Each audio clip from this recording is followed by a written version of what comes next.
people. Welcome to another edition of the TOD show. I am Abayomi Odunla, and I have on set with me today. Today's edition is a different one from all the ones you've been watching. I have on set with me today one of the traditional rulers in Nigeria, from one of the highly esteemed kingdoms in Lagos State, from the Elegushi kingdom, actually, to be specific. I have on set with me today Chief Ganiyu Olalekan Bakare, the Aro Oba of Elegushi kingdom. Hello, sir. Hello. It's good to have you on set. Thank you very much. Thank you so much for honoring the invitation. Thank you for having me here. It's a pleasure, sir. Chief, can we meet you, sir? Well, my name is Ganiyu Olalekan Bakare. I am the Aro Oba Elegushi of Ikate Kingdom and ENVIRON. More or less, the Aro Oba is a title, is a white cap chief of Lagos. So we're kingmakers of Lagos. Wow. Yeah. That's a great one. Thank you very much. Sir, before the traditional role that you have right now, you were into telecommunication. This is mind-blowing. Yes, I am actually a telecommunications engineer by profession. I studied Bayero University before I now moved to Germany, where I graduated as a telecommunications electronics. Worked with different companies around Europe, America. I worked with Ericsson, United Kingdom as a problem manager, and so many other companies for so many years. At some point, I decided to come back home because in Yoruba, they always say that Ile Labosi Oko. After being everywhere, you've done it all, I felt it necessary to come home and share my own experience and play my own role towards the development of our country. And yes, arriving back to the shores here, I tried to get myself back into telecommunications. But, there's this town I grew up in Lagos, in Apapa. It's called Apapa. So in that process of trying to find my feet, my bearing, when I arrived back here, I went back to Apapa and I saw the deplorable state of the area, the community there. And that broke my heart. And I decided to look for ways in which I could be a part of the development of Apapa. Started with foundation, helping widows. And then from there, now moved into politics. I decided to join the race because I felt if I was in power, I would have more impact. Exactly. So that led me to running for the office of the chairman of the local government. Wow. It was a hard-fought race because you had, people who were very much as keen as I was to make an impact in Apapa. And, in every race, there's always a winner. And so unfortunately, one of my colleague today would say, he was my colleague. He emerged, he was running mate, he emerged as chairman. And I had the opportunity of emerging as the secretary to the local government. Okay. And in the same vein, I also emerged as the chairman, bodies of secretaries to local government and LCDAs in Lagos State, the whole 57. So which even gave me, which expanded my responsibility beyond Apapa, but all through Lagos State. As a whole. So I wasn't the chairman of the local government. I was the secretary to the local government, but I was chairman across Lagos. Beyond the local government. So it was, what I was looking for, I didn't know that God had destined me for something even greater than that. Wow. So yes, that's how I ended up from the private sector into the public sector. So, sir, the transitioning from the private sector into the political space, how does it feel like? Were you able to cope initially? Well, that's a good question. It was an interesting one because, you had people, especially during the election when we were running, we had people who felt that, you weren't capable, of running. They felt that you just came to the shores, you're not that experienced. You don't know how things run in Nigeria. you know, there was so many talks here and there. But, you know, as God will have it, you know, we were able to, you know, sail through. At some point, we were able to convince the people that, you know, we are capable. And another thing that played out for me back then was the fact that my late father, of blessed memory, was also politically active in Apapa. Okay, in the same local government. Exactly. So he was well known. He was a leader. So that also played out for me, especially when in convincing people that. So you could ride on his own. Exactly. I did ride on it, you know, so people did, you know, that issue of Sheshade kind of stuff, it quickly, you know, died off. And then also the impact I tried to make in, you know, within that period, most especially my social impact in, you know, being there for the community, CSR projects I did, you know, it really made people warm up, you know, so that helped a lot. That's interesting.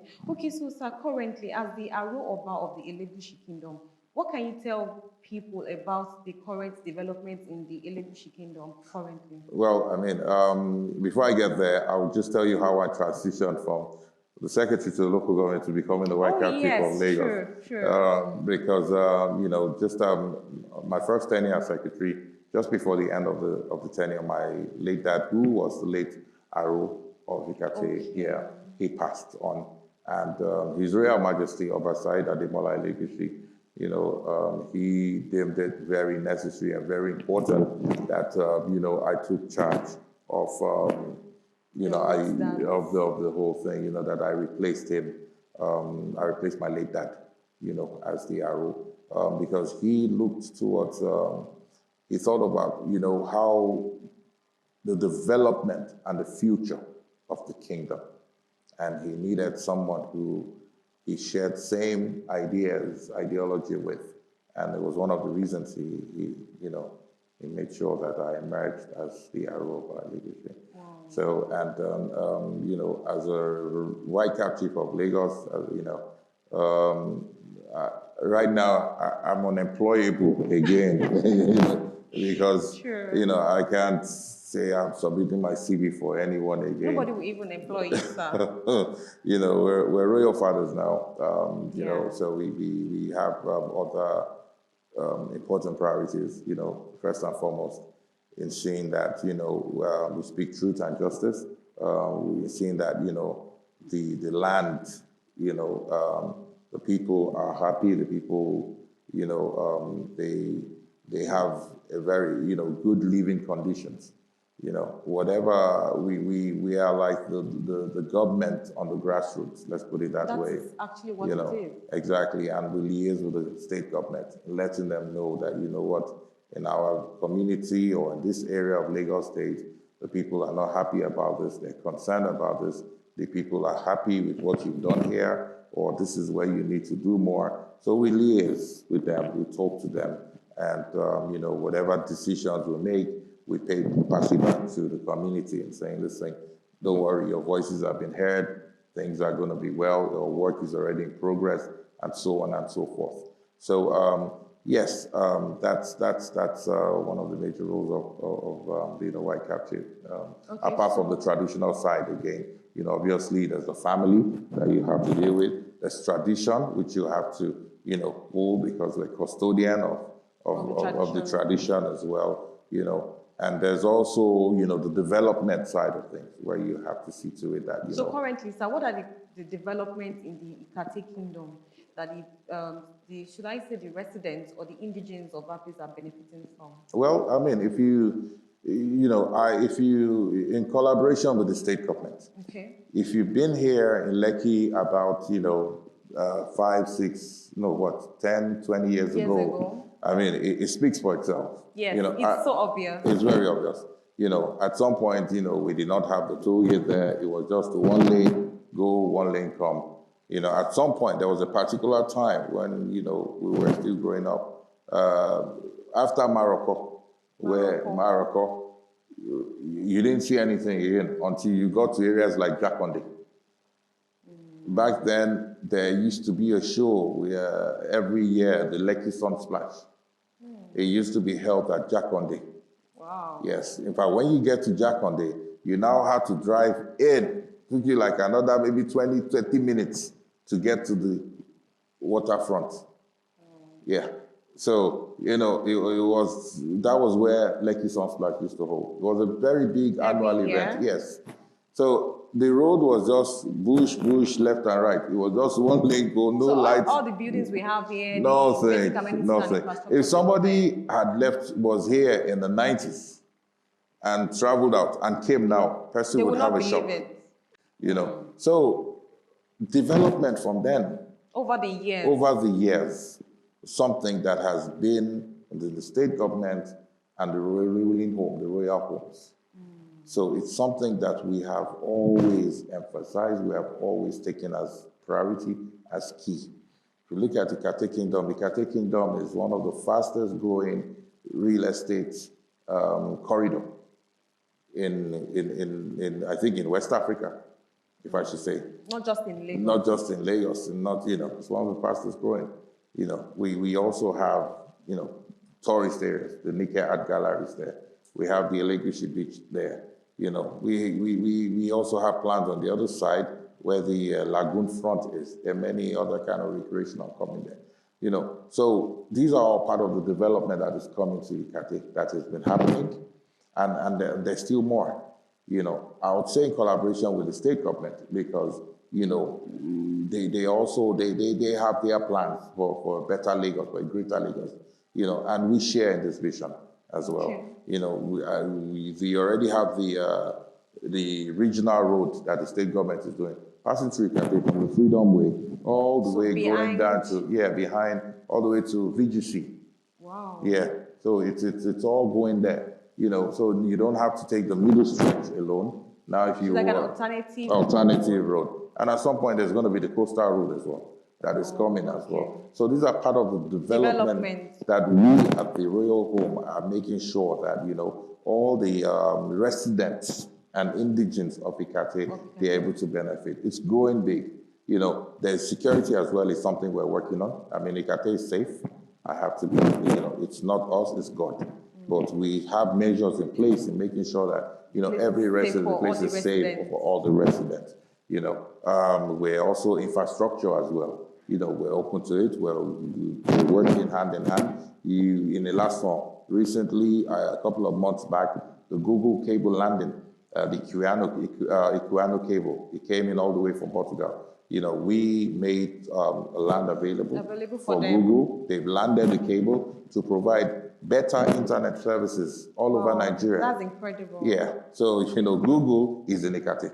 Wow. And it's something that we are very proud of, but it's part of our dream and our, intention in making sure that everyone that lives in Ikate or works in Ikate or is an indigene of Ikate or have anything or is even driving past Ikate, that you would feel the impact of this development. You can benefit from development. Exactly. Wow, and thanks again to His Royal Majesty Oba Ademola Elegushi, the young visionary of all this, the modern Ikate Elegushi Kingdom, I would say. Yeah. So we need to go on a quick break and then we'll come back to discuss further things about the kingdom and also your foundation. Thank you. We need to go on a quick break and then we'll come back to discuss further with Chief Bakare. Thanks for watching. Do you know that most parents did not plan their last born child? My own parents is as if they were doing Black Friday promo. Born 3 children, get 1 free. I'm the free one. After performing stand-up comedy all over the world, Hero Daniels is ready for his one-man comedy special, The Black Friday Child. Come see me live at Terra Culture Lagos by 5 p.m. on the 4th of December. Get your tickets at www.herodaniels.com. For sponsorship, please call. Hero Daniels Live is sponsored by Munchets and supported by DSTV Nigeria. On the break, and I still have on set with me the Aro Oba of Elegushi Kingdom. Chief, I saw this thing online about your foundation. I was impressed when I read about it, the Olekan Bakare Foundation. Can you give us more insight about it, sir? Yes, Olekan Bakare Foundation is a foundation, and I'm the founder of that foundation. again, you know, like I said, I'm unemployable again. So I had to do something. Yeah. I kind of felt myself being an early pensioner. Yes, I know. I know how that might feel Yeah, sometimes. so I started to play golf, and I thought, what can I do with my life right now at this young age? I've always loved the water. Okay. I'm a member of the Lagos Yacht Club. We go out sailing. Right from a very tender age, I've always been on the sea. I go boating a lot. I do water skiing. I swim. So I have a very big connection with the ocean and the lagoon, with water in general. So there was a day I went sailing out. That was before I became a white cap chief, because right now, as a white cap chief, you have limitations.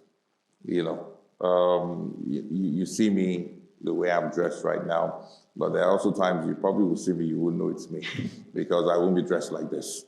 You know, but before I became a white cap chief, I could walk around in anything I wanted. Do anything you wanted to Exactly. So unfortunately, sailing is a bit limited right now for me. But prior to this, we went out, and whilst we were sailing, because you know sailboats, we don't have engines, so you glide with the wind. So while we're sailing, we were sailing past this big, you know, garbage on the water, plastic waste and all that. You know, and it wasn't a good sight. So I thought to myself, you know, I said, listen, what impact can I make in making sure that we have a cleaner environment? I then started to think about, you know, starting my foundation. But what sealed it for me was a friend of mine who's a diver invited me to scuba diving. And we went scuba diving in Lagos, in VI. We went down. We just went down underwater. And you wouldn't believe what we have here in our water here.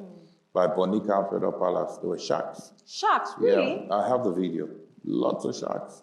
Wow. You know, different kind of species. We even have some sort of like coral, you know, mini coral reefs around. It was just beautiful underwater. Wow. It was beautiful. And I now thought, we have a lot of waste on top of water. We have these beautiful creatures under the water. What are we doing to affect their lives? And part of the SDG goals, social development goals, you know, by the United Nations, there's an SDG 14, which focuses on life below water. And I decided to focus on that because nobody's talking about that in this country. We all talk about recycling, we talk about beach cleanup, we talk about, you know, plastic waste, but we're not talking about the marine life conservation. What are we doing to protect it? And that's what finally gave birth to the Olalekan Bakare Foundation, which we focus on SDG 14, marine conservation, marine life. We try to get facts and information about what we have in our water, in our sea, ocean, not only Lagos, but all the coastal states of Nigeria. And then we'll look into going into West Africa. So what Western African countries? Western African countries over the next years. So we've started now. We're currently running the Blue School Project, where we're going to different schools with classrooms. What kind of schools? Primary schools or secondary schools? Both primary and secondary schools. Mostly public schools. Public schools. Okay. Yeah, and we're talking to the children about, you know, the life underwater. We're talking to them about recycling, about what to do about recycling. We're talking about waste management, teaching them about waste, how to dispose their waste properly. And then we're trying to tell them what we have underwater, the kind of fish we have. How do we protect the turtle, the aquatic kingdom, exactly. And, you know, if there's any way they can also play their own role in making sure that we don't dump unnecessary waste into the ocean. Doesn't get into the ocean. Exactly. So we're doing that for the schools right now. We're also coming up with different projects where we'll be talking to the fishermen on the coastal areas. We want to know the impact because we've spoken to some around the Bejuleki and they talked about, you know, a couple of years ago, they used to have a big catch, but now they hardly have, you know, that amount of catch. their experiences, what they're feeling, we want to know. And then we're trying to get all these facts and information. We're also going to push it out to the government to say, listen, you know what, you guys have to be responsible for this. This is some things that is happening that is affecting these people. What do you want to do? So we are not going to, but we are also like a pressure group holding the respective organizations or the government responsible. There's the COP27 coming up now in Egypt, where there's a lot being discussed about climate change. The Nigeria has also signed up to making sure that we reduce the temperature by 1.5 degrees. So we're going to make sure that everything they've signed up, that will remind them that they have to adhere to this and make it happen. So aside from NGOs like yours, is there any government body monitoring all these marine kingdom, the aquatic kingdom? Yeah, you have the NEOMA, which is there, it's an agency. Like government? Like government agency, okay. NEOMA, yes. The Nigerian Navy as well. But these are government bodies, but not NGOs. They also have their limitation as the government body.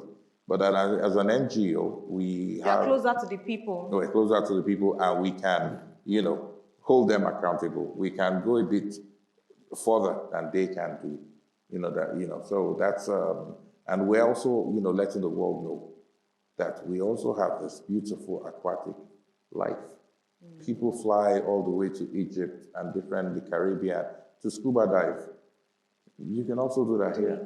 And it's also for the Ministry of Tourism. We told them they were quite excited because they never knew.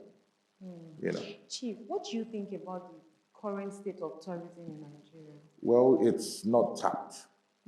It's not tapped at all. With what we've seen, with what we know, in our little area, it's not tapped at all. It's sadly. So how can we improve tourism in Nigeria, sir? Well, we need to be more aggressive about it. We need to be more open-minded about it. We need to take, risk. Because I've been to, those states. I was recently there, what's that mountain called again? Idori Hills. It was my second time there. I've been up there. It's beautiful. It's beautiful. But when you hear about the amount of people, or if you look at the people, the tourists that come there, over 70% of them are foreigners, not us. Wow. Why? Is it well documented? Well, that's what I'm saying. It's probably, it is documented. Well, how well documented is another thing. True. But then the question is that, I've had people telling you that, I can't climb that step. Oh, that place is too high. Oh, if I get there, this. We read a lot of meanings into so many things. And this is not good. I know when I told somebody I went scuba diving, I into the ocean, I know what people said. Like, hey, the African mentality. The African mentality and everything. I'm not good. Even I told the government official, I said, listen, this is beautiful. I said, let's go together so you can go see, no, I will stay on top. My husband is dead. See Mami water. Those kind of things. Mami water, all those kind of, but then we go to Egypt and then we pay hundreds of dollars just to go underwater. And we have the water here. And we have everything here. I think the government, they need to do more. I'm not saying they're not trying, but they need to do more. But we also need to appreciate what we have currently. Exactly. We're not looking into it. And we're so tied up in so many, the current situation of, the country. Things are tough, people are struggling, which is very sad, But then, in everything, it's always good to give thanks, and we should also take a break. And taking a break, is good for us because no matter how it is, what will be will be. And there's always a solution at the end of the day. That's my own belief. If it's just a matter of just walking by the waterfront, just taking a stroll, it helps. And it will make you appreciate nature more. Listen, if you go from Lekki to Ibejuleki and you stroll by the waterfront, you're a tourist in Ibejuleki. Tourism don't mean that it's until I leave the shores of Nigeria. Or until you leave Lagos State to another state. If you go from here to Ikeja and you go into a restaurant in Ikeja, you're a tourist in Ikeja, and you have empowered that restaurant in the way that you have bought something. If a lot of people do that, that restaurant will be able to afford to employ one or two other person. Sure. You know, that's you being a tourist. So tourism is not just about Doesn't have to be when you travel out of Nigeria. No. Let's look at it, Dore. Let's go to Badagry. Badagry, yes, that's even closer. Badagry, you know. Then Olumorok too in Ogun State. Olumorok is in Ogun State. You know, and there are so many beautiful Ekpe. There's Ekpe Resort. Oh, there's a resort there. Yeah, there's a resort there, a beautiful resort in Ekpe. Wow. There's Ekpe Resort. There's, you know, different areas. Okay, so I have a question actually. Is there any way that tech has been able to help in the royal family settings? Have you been able to infuse technology into what you do currently that has helped from what you were doing over the years, like past years? Yeah, I mean, obviously, you know, the websites. Oh, there's a website? Oh, yeah. We have a website. We have the website. We have the social media page on Instagram. So tech is something that you can't rule out. Today's world is tech. So even in the royal family, tech is still being used? Tech is being used, you know. Even within ourselves, we have our WhatsApp group, which is tech as well. Okay. So everything is tech. We welcome tech. We love tech. We support tech. KBC is very, very, you know, when it comes to the techies, and is very generous with his support towards them. He wants to see, you know, the development of that sector. Well, it's interesting to know that. Yes. Thank you so much for your time on the show. Thank you very much. Is there any word you would like to give viewers at home? Well, word of encouragement? Well, you know, I just want you all to just keep hope alive. You know, things are good. Things are going to get better. You know, you have know your royal homes, know the tradition, know your rulers, traditional rulers, know your local government chairman and everything. Know your community. It's very, very important. You know, we have culture. We have our tradition. You know, we were once African before we became anything else. Let's not forget that. In the words of Burna Boy's mother. So let's not forget that, and let's embrace our culture. It will open the doors for us going forward. Thank you very much. Thank you so much, Chief. It's a pleasure having you on the show. Thank you very much. It's a wrap today on the TOD show, and it was an awesome conversation with the Aro Oba of Elegushi Kingdom. He has been able to tell us so much about the kingdom that I didn't even know before, and also about his personal life, being a telecommunications engineer. Who would have thought that the current white cap chief in Elegushi was a tech engineer? And also, he made emphasis on tourism, that we should explore every tourism opportunity possible in our dear country. And also, we should not forget our culture, our grassroots. Thank you so much for watching the TOD show today. I remain your host, Abayomi Odunla.